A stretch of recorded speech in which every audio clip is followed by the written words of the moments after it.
Should you buy a Seat Ibiza? I mean, are they even reliable now that most of them have got those 3-cylinder, 1-litre engines fitted? What are the common problems that no salesman is ever going to warn you about? If these sound like valid questions, then you've clicked on the right video, because today I'm going to take you through all the common problems, show you everything that tends to go wrong with them, so you can go out onto the marketplace well informed. Let's get into it. I mean, it's a cut-price Polo, only with a bit of Spanish flair to take the edge off that rather Germanic personality. It's a great combination, isn't it? However, historically, it's not always worked quite so well. In fact, I would rate one of the previous generations of this car as possibly the most unreliable that I've ever covered, but not this one. Let's talk about the engines. So this is the engine that you're most likely to find fitted to one of these little Ibizas on the used market. It's the 1-litre TSI. So that's a 1-litre, 3-cylinder turbocharged engine from Volkswagen, given it as a Volkswagen Group car and engine. It's used in a lot of Volkswagen products. And I tell you what, in an era when all the other manufacturers, Ford, Vauxhall, the Stellantis group, so Peugeot, Citroën, and even Honda, they were all fitting problematic wet belts to their engines. Meanwhile, Volkswagen with this engine, well, they decided not to. In fact, there's only really 2 problems to tell you about, and they're both fairly minor. First up is the turbo actuator. So these can stick from time to time. It's not that big a deal. It can be replaced itself. It doesn't mean a whole new turbo has to go on there. Basically, the car will feel really lethargic performance-wise. It'll also pop an engine light on, but we can replace that turbo actuator, reset the code, and you're good to go. Simple. Now, the other problem relates to this engine being direct injection. Now, on a port injection engine, which is the opposite, if you like, from a direct injection engine, you've got fuel washing over the valves. That stops the buildup of carbon. On a direct injection engine, you don't. So carbon starts to build up on the back of those valves and the intake tract, and it can cause problems down the line. It's not specific to this engine. Any engine that features direct injection will suffer from it to a varying degree. The way of getting rid of it, the way of dealing with it, is to clean out that intake tract and the back of the valves every now and then. Every few tens of thousands of miles, disassemble a bit of the engine, get in there, and usually walnut blast them. You use crushed walnut shells. It's hard enough to remove the carbon deposits without being hard enough to damage the engine itself. Now, there was one other 1-litre engine fitted to these cars, and that's the 1-litre MSI opposed to the TSI. Now, this didn't have a turbo and it didn't have direct injections, so you didn't have that carbon buildup problem. But honestly, the issue with that MSI engine is it's just a bit too underpowered. Even although this is not a large car by any stretch of the imagination, in anything other than town driving, it just feels really quite slow. So if you want something that's going to keep up on A roads, on motorways, at motorway speeds, you're better off buying the one that's got the turbo fitted. Now, the only other petrol engine to mention here was the 1.5 TSI engine. So that's another Volkswagen Group engine. It's another turbocharged direct injection engine. And again, there's no big horror stories to tell you about on this. You can't really go wrong with the engines that were fitted in this car, other than the MSI being a little bit slow. Now, that 1.5, that was a 4-cylinder engine, expected to be a little bit more thirsty than the 1-litre. But again, there's no big horror stories to tell you about. Maybe the odd leaky water pump. We've seen a few of those come through over the years, but that's no reason not to buy one. Now, there was briefly a diesel engine fitted to these cars. It came along at a curious time. It's right as the government started to really enforce the new Euro standard for diesels, which was really hard for manufacturers to meet Euro 6. So it was delivered a bit late in 2017. All the other engines launched before it. The diesel came along later, and by 2020, it had been axed. Now, by being part of that Euro 6 standard, it meant it had some pretty aggressive emission systems fitted to it. It wasn't a bad engine per se, but it could suffer from blocked DPFs, blocked AGRs, and again, that's nothing specific to that engine, just an awful lot of the diesels that were coming out at that time. They were struggling to meet these emissions. They had aggressive emission systems fitted, and it just caused issues with them. So if it was me personally, I'd be going for one of those 1-litre TSI engines, just like this car's got. Hang around, because I will get it out on the road and tell you what it's like to drive as well. In terms of servicing, I checked today. At the time of filming, it's going to range between £220 and £380 for a service at a main dealer, just depending on exactly what's needing done, major or minor service. Now, if you are enjoying this video and you do tend to buy used cars, quick favour to ask of you, please do hit that subscribe button, because I create these buyer's guides for literally every type of car, from small city cars right through to supercars, so it might be a worthwhile subscribe. And also, if you think the video is quite good, hit the like button. That's how YouTube works, and it will recommend it to other people. I'd really appreciate that. Next, let's talk about gearboxes, because this is where you can run into a bit of trouble. If you take nothing else away from this video, take this away from it. So every one of those engines that I've mentioned, you've got the option of a manual gearbox. Now, assuming the car hasn't been abused, assuming it's got a bit of clutch life left in it, you tend not to have a problem with these. However, certain engines had the option of an automatic. Now, on any Volkswagen Audi group car, Seat Ibiza, certain Skodas, certain Audis, the gearbox that you're going to get nowadays is going to be a twin clutch. Nice and modern, very contemporary, quick changes, nice and snappy, user-friendly.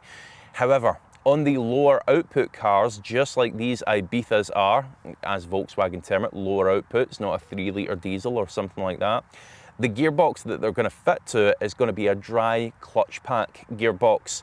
The issue there is these dry clutches, they can wear out a lot quicker than their wet clutch pack equivalent. I've seen these with 30,000 miles on them, juddering and kangarooing away from the line because the clutch packs have become worn, or the mechatronics unit is starting to pack in. Now, each of those problems are extremely expensive.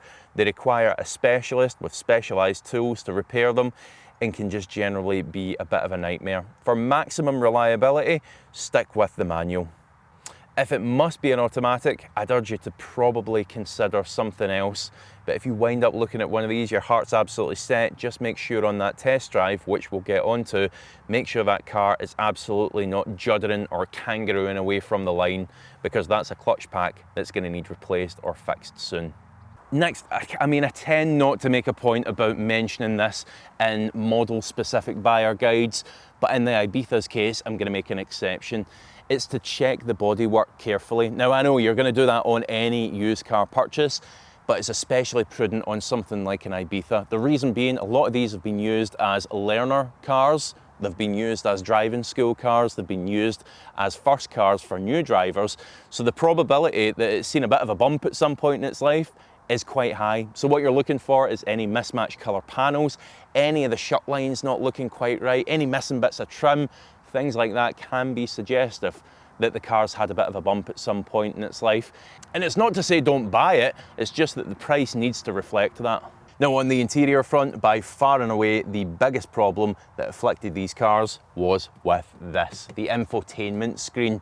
Now, this was more so the early cars, so let's say 2019 and before, random rebooting cycles, random error messages, phones failing to pair, radio reception just not working whatsoever. Have a look around the forums, you'll see for yourself. It was a real issue when these cars were new. So just be careful if you are buying an earlier one. On note of the car that you're buying, I can give you all these tips, of course, but it's really no good if the seller is trying to pull the wool over your eyes in another department, be it with outstanding finance. Given these cars are still quite new, it can be likely, you would see it a lot, believe me, or maybe written off crash damage that they haven't disclosed to you at some point.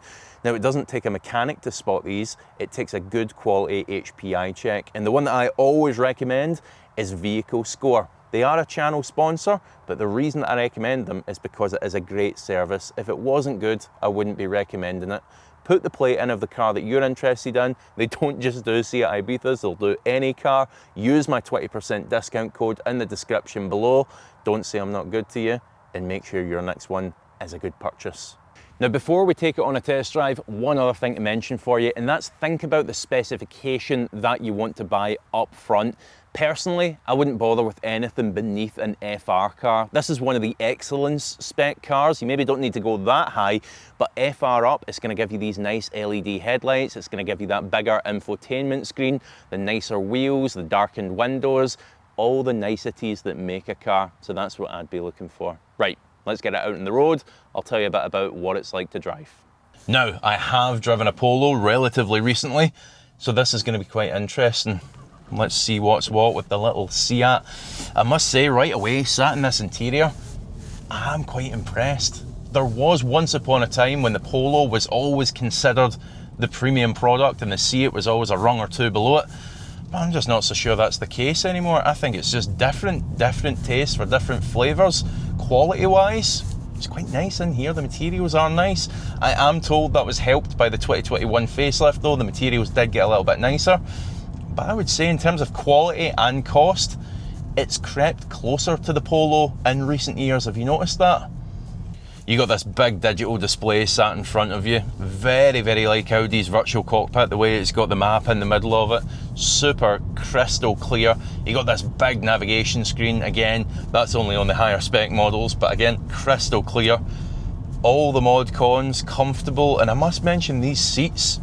They've got more of a bolster on them. I noticed that right away upon getting into the car than the Polo, and I quite like that. The whole setup just makes you feel like it's just going to be a more dynamic car. I mean, I'm hardly in the location to check out the dynamic properties of it, but we'll get there.